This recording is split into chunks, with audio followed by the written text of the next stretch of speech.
आज की क्लास में हम उच्चतम न्यायालय की शक्तियों और क्षेत्राधिकार पर चर्चा करेंगे। उच्चतम न्यायालय सरकार का एक महत्वपूर्ण अंग है जिसको संविधान के द्वारा संविधान और मूल अधिकारों के संरक्षक का दायित्व सौंपा गया है। उच्चतम न्यायालय भारत में सर्वोच्च अपीलीय न्यायालय के रूप में कार्य करता है तथा ये संविधान की अंतिम और निर्णायक व्याख्याकार के रूप में भी कार्य करता है। उच्चतम न्यायालय के द्वारा संघीय विवादों का समाधान भी किया जाता है और भारत में जो उच्चतम न्यायालय है उसके पास एक विशेष शक्ति है कि ये राष्ट्रपति को विभिन्न सार्वजनिक महत्व के मुद्दों पर सलाह भी देता है। हालांकि उच्चतम न्यायालय का मुख्य कार्य क्या होता है, विवादों का समाधान करना होता है और विवादों की समाधान की प्रक्रिया के दौरान जो उसके द्वारा निर्णय दिए जाते हैं वो निर्णय सभी के लिए बाध्यकारी होते हैं। लेकिन उच्चतम न्यायालय के द्वारा जो सलाह दी जाती है वो सलाह सरकार के लिए बाध्यकारी नहीं होती है।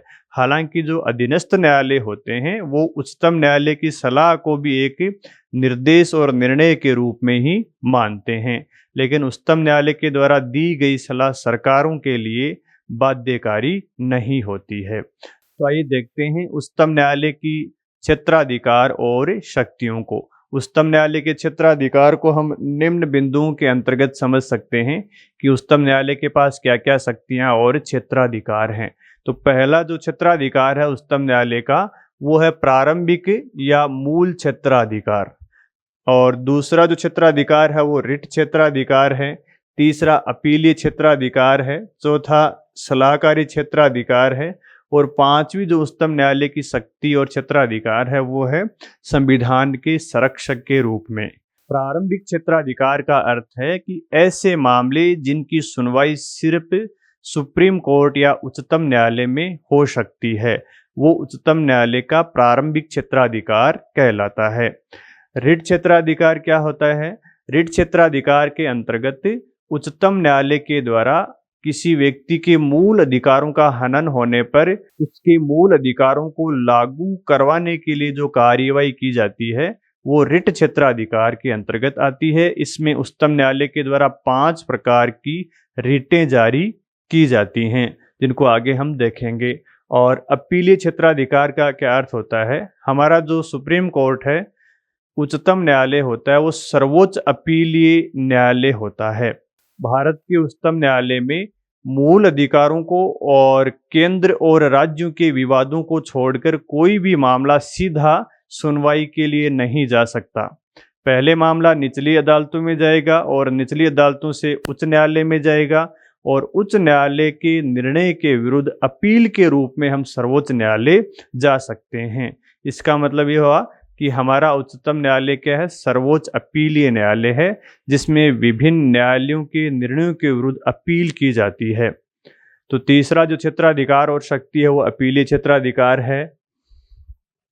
चौथा क्षेत्राधिकार है सलाहकारी क्षेत्राधिकार। इसके अंतर्गत भारत के राष्ट्रपति को ये शक्ति है कि वो उच्चतम न्यायालय से विभिन्न मामलों पर सलाह ले सकता है और सुप्रीम कोर्ट के द्वारा सलाह दी जाती है। उस सलाह को राष्ट्रपति माने या नहीं माने ये उनके ऊपर निर्भर करता है।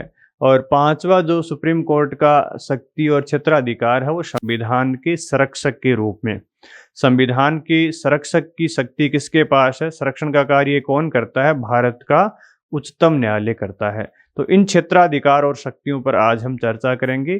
पहला जो क्षेत्राधिकार है वो है प्रारंभिक या मूल क्षेत्राधिकार। तो आइए देखते हैं प्रारंभिक क्षेत्राधिकार संविधान के कौन से अनुच्छेद में दिया गया है। प्रारंभिक क्षेत्राधिकार अनुच्छेद 131 में दिया हुआ है। प्रारंभिक क्षेत्राधिकार के प्रावधान संविधान में कहाँ दिए गए हैं? अनुच्छेद 131 में दिए गए हैं। प्रारंभिक क्षेत्राधिकार को मूल क्षेत्राधिकार भी बोलते हैं, यानी इसका अंग्रेजी में नाम है ओरिजिनल ज्यूरिसडिक्शन। उच्चतम न्यायालय के प्रारंभिक क्षेत्राधिकार का अर्थ है कि ऐसे मामले जिनकी सुनवाई सिर्फ उच्चतम न्यायालय में हो सकती है, दूसरे किसी भी न्यायालय में जिन मामलों की सुनवाई नहीं हो सकती सिर्फ उच्चतम न्यायालय में ही होती है, ऐसे मामले प्रारंभिक क्षेत्राधिकार के अंतर्गत आते हैं।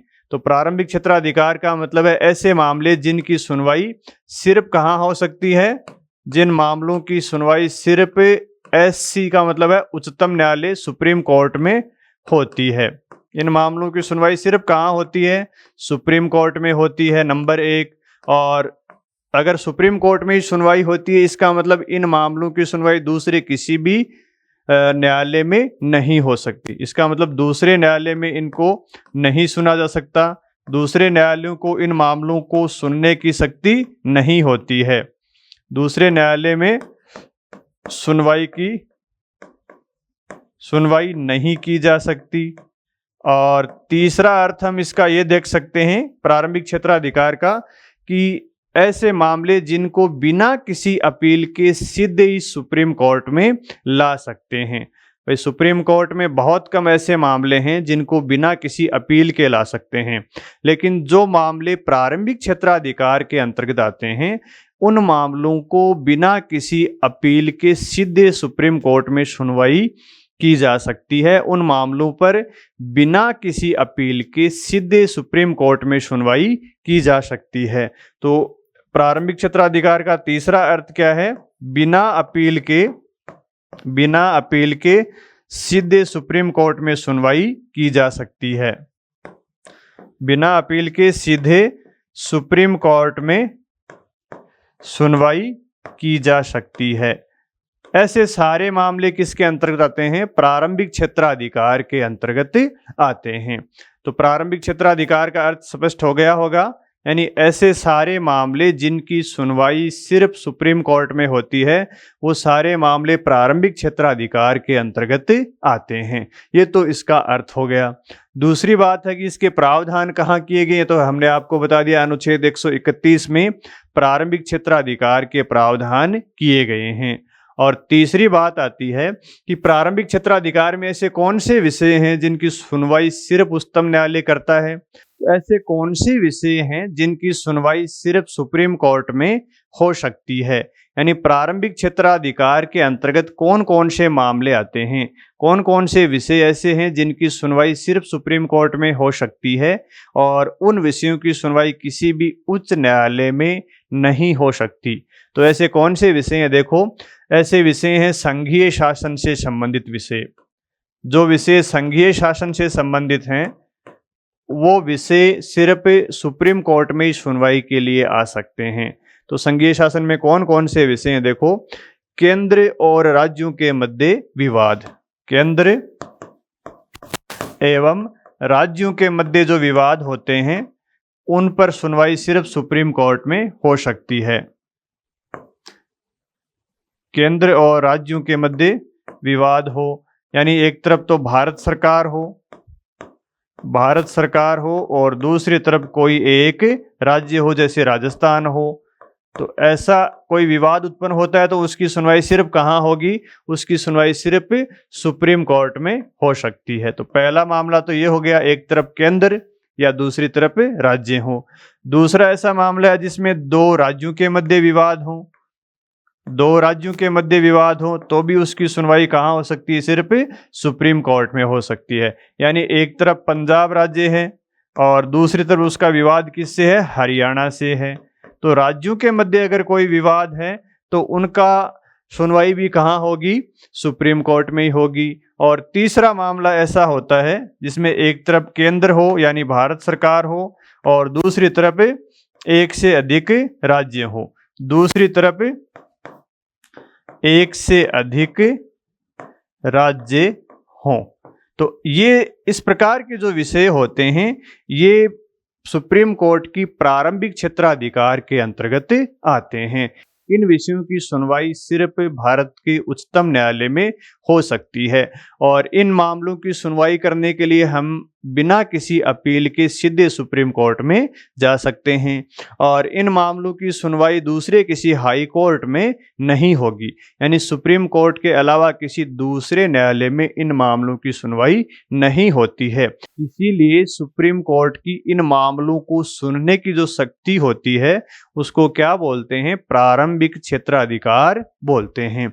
तो आपको ये मामले जरूर ध्यान में रखने चाहिए कि कौन कौन से ऐसे विषय होते हैं, कौन कौन से ऐसे मामले होते हैं जिनकी सुनवाई सिर्फ सुप्रीम कोर्ट के द्वारा की जाती है, अन्य किसी भी न्यायालय के द्वारा नहीं की जाती है। इसके बाद में हम प्रारंभिक क्षेत्राधिकार के कुछ अपवाद देखते हैं। तो प्रारंभिक क्षेत्राधिकार के अपवाद का मतलब है कुछ मामले ऐसे भी होते हैं जिन पर सुप्रीम कोर्ट सुनवाई नहीं कर सकता।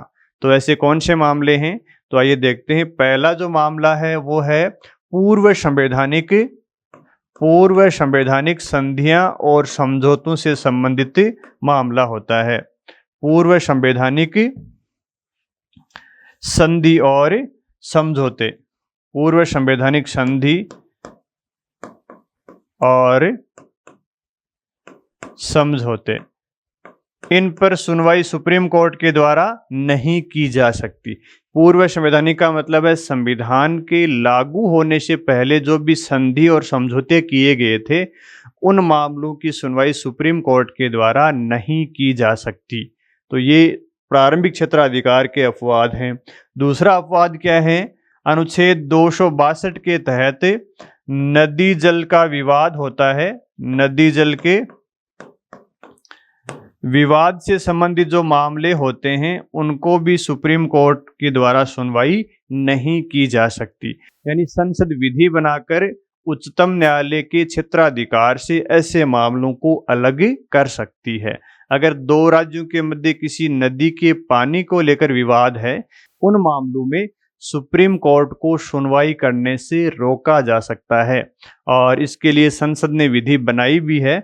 संसद के द्वारा 1956 में नदी जल विवाद से संबंधित अधिनियम बनाया गया था और इस अधिनियम में नदियों के पानी के बंटवारे से संबंधित विवादों को सुप्रीम कोर्ट में सुनवाई करने से प्रतिबंधित किया गया है। तो इसका मतलब ये भी क्या है? प्रारंभिक क्षेत्राधिकार के अपवाद हैं।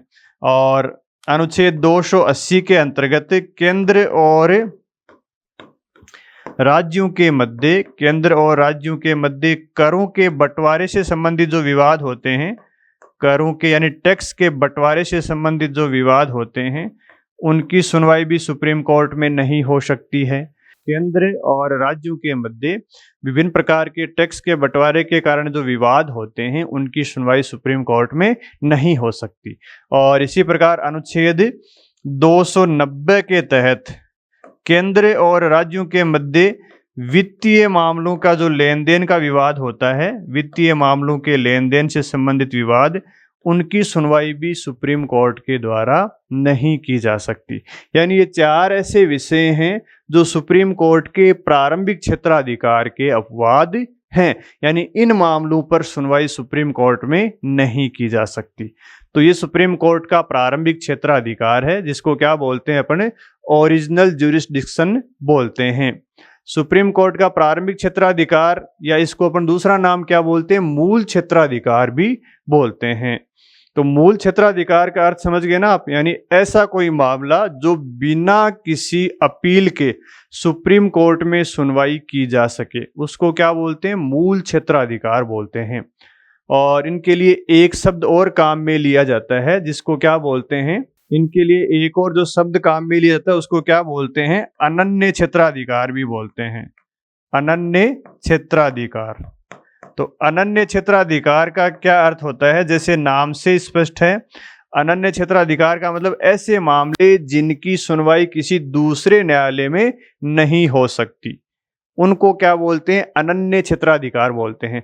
इसका मतलब ये हुआ कि भारत के सुप्रीम कोर्ट के पास जो संघीय शासन से संबंधित विवाद है, उनके मामले में कौन सा क्षेत्राधिकार है? अनन्य क्षेत्राधिकार है।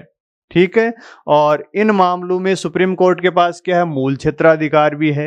यानी ये मामले सीधे सुप्रीम कोर्ट में जा सकते हैं बिना किसी अपील के। और अनन्य क्षेत्राधिकार का क्या मतलब होता है? अनन्य क्षेत्राधिकार का मतलब होता है ऐसे मामले जिन पर कोई दूसरा न्यायालय सुनवाई नहीं कर सकता। इसका मतलब ये हुआ कि ये जो सारे मामले हैं, यहाँ पे 3 प्रकार के मामले हैं। इनके मामलों में सुप्रीम कोर्ट का जो प्रारंभिक क्षेत्राधिकार है वो मूल भी है, और दूसरा क्या है? अनन्य भी है। मूल भी है और क्या है?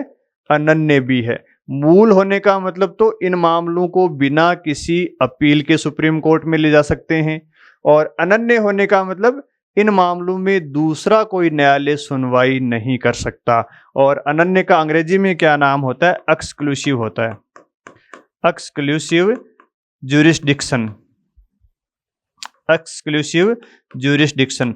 आप कई बार टीवी में खबर देखते होंगे एक्सक्लूसिव, इसका मतलब वो खबर किसी दूसरे टीवी चैनल में नहीं आ रही है। तो उसी से यहाँ पे अपन इसका अर्थ समझ सकते हैं कि एक्सक्लूसिव होने का मतलब है कोई दूसरा न्यायालय इसकी सुनवाई नहीं कर सकता। और इसका दूसरा नाम विशेष क्षेत्राधिकार भी बोल सकते हैं। इसको क्या बोल सकते हैं? विशेष क्षेत्राधिकार या फिर अनन्य क्षेत्राधिकार, है ना।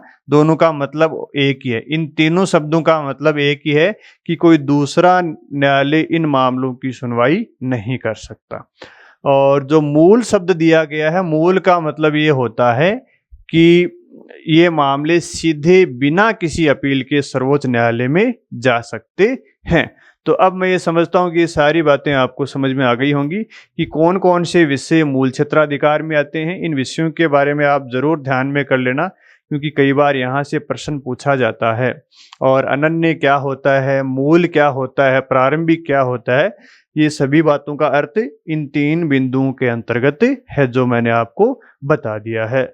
और प्रारंभिक क्षेत्राधिकार के अपवाद क्या हैं, इनको भी आप देख लीजिए, क्योंकि कई बार ये अपवाद भी परीक्षा में पूछ लेते हैं। ये मामले दे देंगे विभिन्न प्रकार के, पूछ लेंगे कौन सा मामला प्रारंभिक क्षेत्राधिकार के अंतर्गत नहीं आता है। तो पहला पूर्व संवैधानिक विधियां, दूसरा नदी जल के विवाद, तीसरा अनुच्छेद 280 के तहत करों का बंटवारे से संबंधित विवाद, और चौथा अनुच्छेद 290 के तहत केंद्र और राज्यों के मध्य वित्तीय लेन देन का मामला प्रारंभिक क्षेत्राधिकार में नहीं आता है।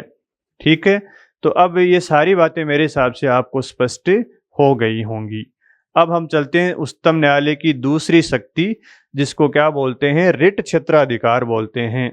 आप जानते हो भारत के संविधान के द्वारा मूल अधिकारों का संरक्षण करने का दायित्व किसको सौंपा गया है? उच्चतम न्यायालय को सौंपा गया है।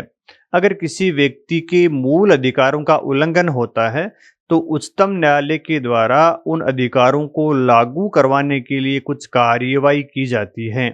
और उच्चतम न्यायालय के द्वारा मूल अधिकारों को लागू करवाने के लिए जो कार्यवाही की जाती हैं, उसके अंतर्गत उच्चतम न्यायालय 5 प्रकार की रिट जारी करता है। और रिट अधिकारिता या रिट क्षेत्राधिकार के अंतर्गत उच्चतम न्यायालय के द्वारा किसी व्यक्ति के मूल अधिकारों का संरक्षण किया जाता है। और इसके प्रावधान संविधान में कहाँ दिए गए हैं? अनुच्छेद 32 में दिए गए हैं। अनुच्छेद 32 में यही प्रावधान किए गए हैं कि अगर किसी व्यक्ति के मूल अधिकारों का हनन होता है तो उच्चतम न्यायालय उन मूल अधिकारों को लागू करवाने के लिए कार्यवाही कर सकता है। और वो कार्यवाही किस रूप में करता है? वो विभिन्न प्रकार की रिट जारी करता है। और कौन कौन सी रिट जारी करता है, कितने प्रकार की रिट जारी करता है? वो 5 प्रकार की रिट जारी करता है। और रिट अधिकारिता का या रिट क्षेत्राधिकार का अर्थ क्या होता है? ये क्यों जारी की जाती हैं? ये उच्चतम न्यायालय के द्वारा मूल अधिकारों का संरक्षण करने के लिए जारी की जाती हैं। मूल अधिकारों के संरक्षण हेतु रिट जारी की जाती हैं। इसको क्या बोलते हैं? रिट क्षेत्राधिकार बोलते हैं। अब उच्चतम न्यायालय के द्वारा रिट जारी क्यों की जाती हैं? क्योंकि संविधान के द्वारा मूल अधिकारों के संरक्षण का दायित्व किसको सौंपा गया है? भारत के उच्चतम न्यायालय को सौंपा गया है। इसलिए उच्चतम न्यायालय के द्वारा मूल अधिकारों के संरक्षण के लिए 5 प्रकार की रिटें जारी की जाती हैं। और ये कौन कौन सी रिटें होती हैं, चलिए देखते हैं। पहली प्रकार की रिट है बंदी प्रत्यक्षीकरण, बंदी प्रत्यक्षीकरण। दूसरी है परमादेश। तीसरी रिट है प्रतिषेध। और चौथी रिट है उत्प्रेषण। और 5वीं रिट है अधिकार परीक्षा, क्यू वारंटो, अधिकार परीक्षा।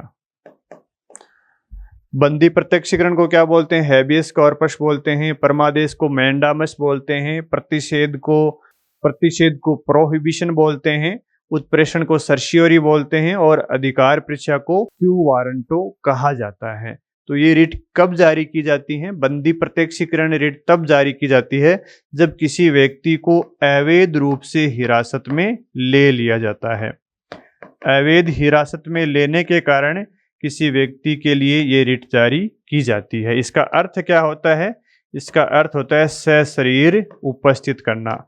जब किसी व्यक्ति को अवैध रूप से हिरासत में ले लिया जाता है तो उच्चतम न्यायालय कहता है कि उस व्यक्ति को सशरीर मेरे पास लेके आओ, यानी सशरीर उपस्थिति के लिए वो आदेश देता है।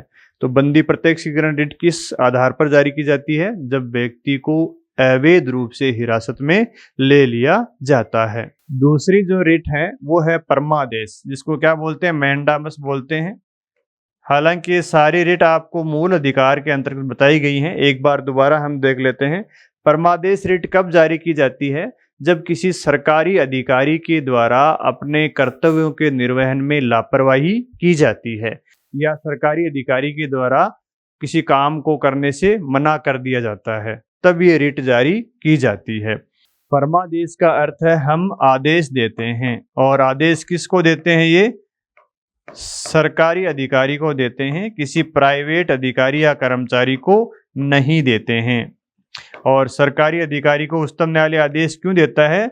उसको अपना कर्तव्य पूर्ण करने के लिए, कर्तव्य पूर्ण करने के लिए उच्चतम न्यायालय के द्वारा आदेश दिया जाता है। और ये रिट कब जारी की जाती है? जब सरकारी अधिकारी अपने कर्तव्यों के निर्वहन में लापरवाही बरते या वो अपना काम नहीं करता है। उसके बाद में आता है प्रतिषेध। प्रतिषेध का शाब्दिक अर्थ है रोक देना, यानी काम करने से रोक देना। उच्चतम न्यायालय किसको काम करने से रोकता है? अपने अधीनस्थ न्यायालयों को काम करने से रोकता है। और क्यों रोकता है?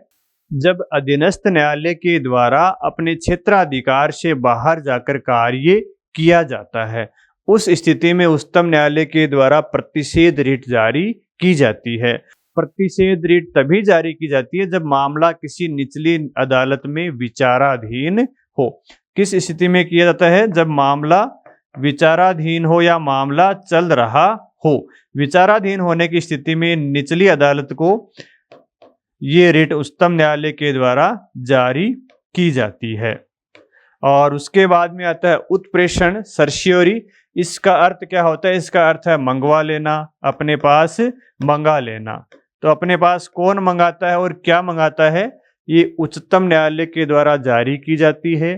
किसको जारी की जाती है? निचले न्यायालय को जारी की जाती है। और निचले न्यायालय को ये उत्प्रेषण रिट क्यों जारी की जाती है? क्योंकि जब निचले न्यायालय के द्वारा अपने क्षेत्राधिकार से बाहर जाकर कोई निर्णय दिया जाता है तो उन मामलों को सुप्रीम कोर्ट अपने पास मंगवा लेता है। उत्प्रेषण रिट तब जारी की जाती है जब निचले न्यायालय ने निर्णय दे दिया हो। और प्रतिषेध रिट कब जारी की जाती है? जब निचले न्यायालय में मामला विचाराधीन हो। और उत्प्रेषण रिट जब निचले न्यायालय के द्वारा निर्णय दे दिया जाता है उसके बाद में जारी की जाती है। निर्णय देने के बाद जारी की जाती है। ठीक है। और फिर अगली रिट आती है अधिकार परीक्षा।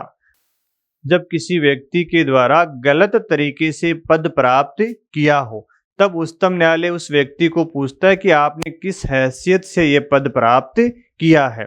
जैसे मान लीजिए किसी व्यक्ति ने ऐसी कोई नौकरी प्राप्त कर ली है जिसके लिए क्वालिफिकेशन एमए होनी चाहिए या पीजी होनी चाहिए और वह व्यक्ति बीए ही किया हुआ है, तो उस व्यक्ति को उच्चतम न्यायालय के द्वारा ये अधिकार परीक्षा रिट जारी की जाती है कि आपने ये पद किस हैसियत से ग्रहण किया है, आपके पास ये पद प्राप्त करने की क्या योग्यताएं हैं।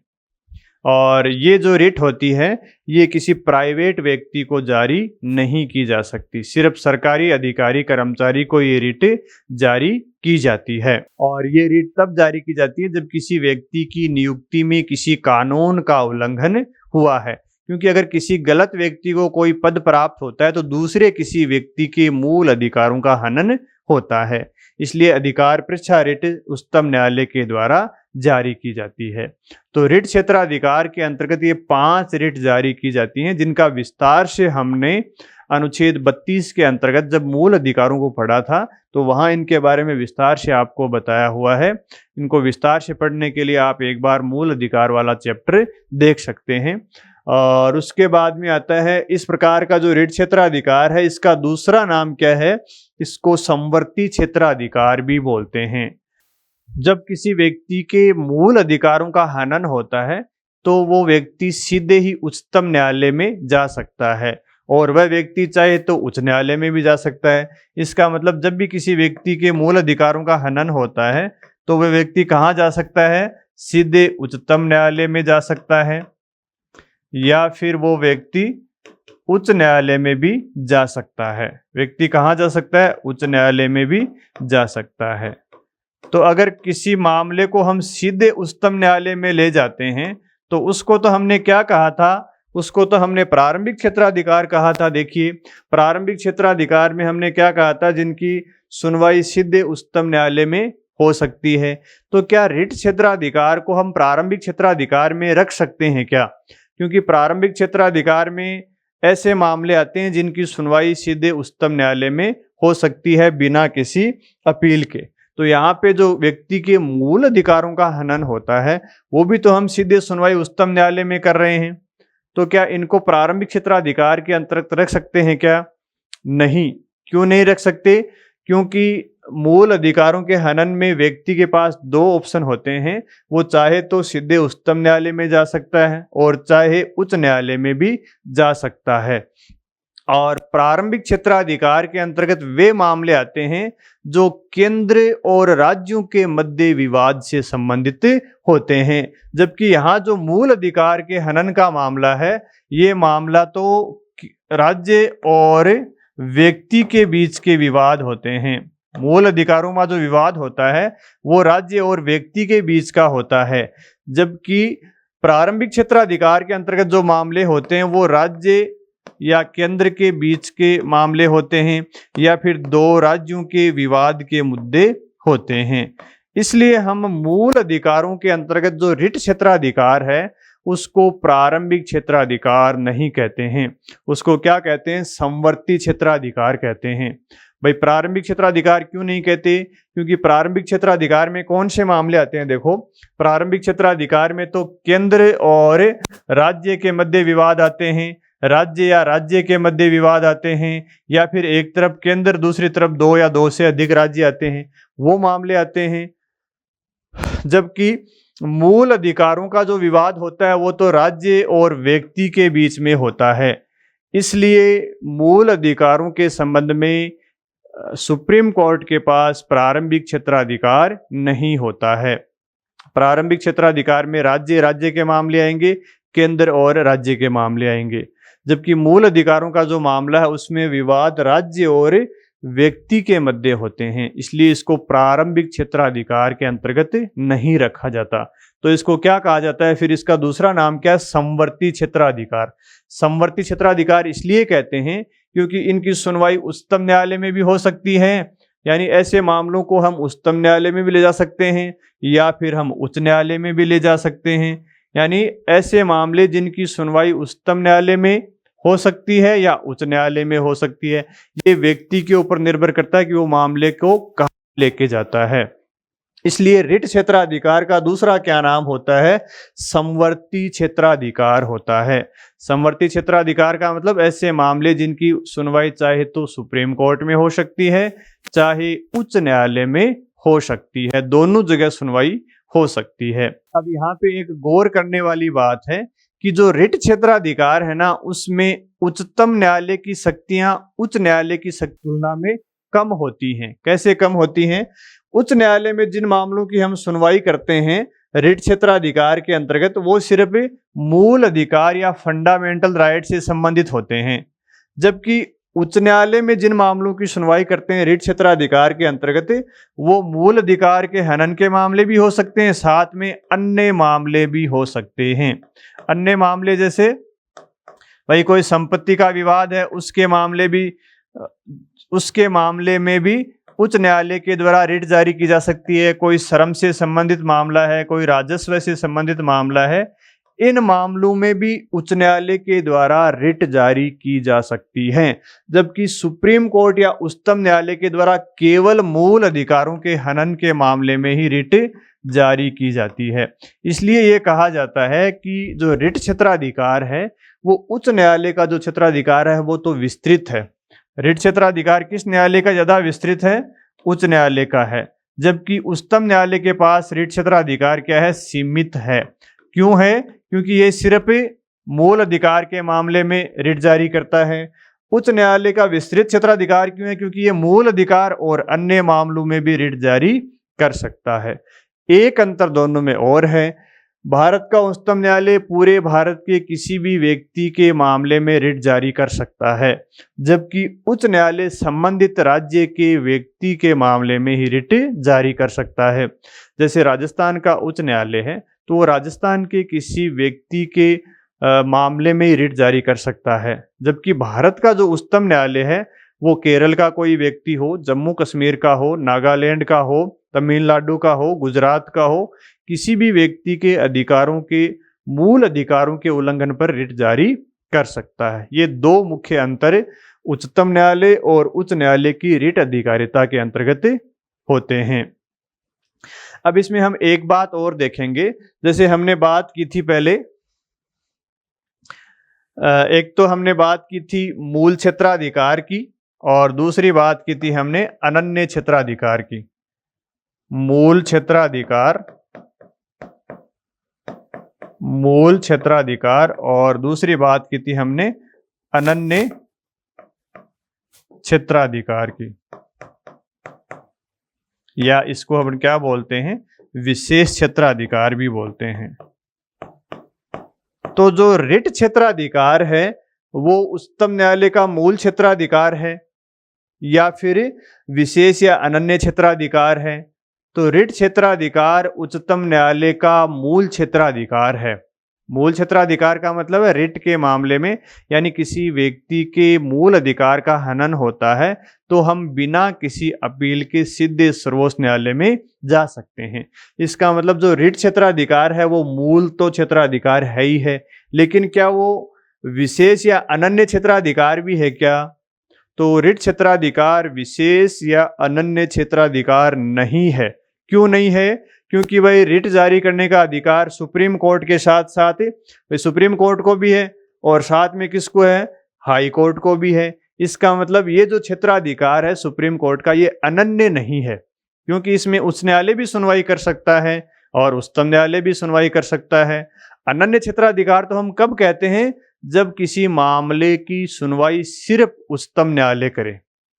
ठीक है, इसलिए जो रिट क्षेत्राधिकार है वो मूल तो है लेकिन अनन्य या विशेष क्षेत्राधिकार नहीं है, जबकि जो प्रारंभिक क्षेत्राधिकार है वो मूल भी है, यानी बिना किसी अपील के भी सुनवाई उच्चतम न्यायालय में हो सकती है, और अनन्य क्षेत्राधिकार के अंतर्गत भी आता है। क्यों? क्योंकि अन्य कोई न्यायालय इस मामले को नहीं सुन सकता। जबकि रिट क्षेत्राधिकार में सिर्फ क्या होता है? मूल क्षेत्राधिकार ही है, अनन्य या विशेष क्षेत्राधिकार नहीं है। तो ये बात भी आप ध्यान में रख सकते हैं।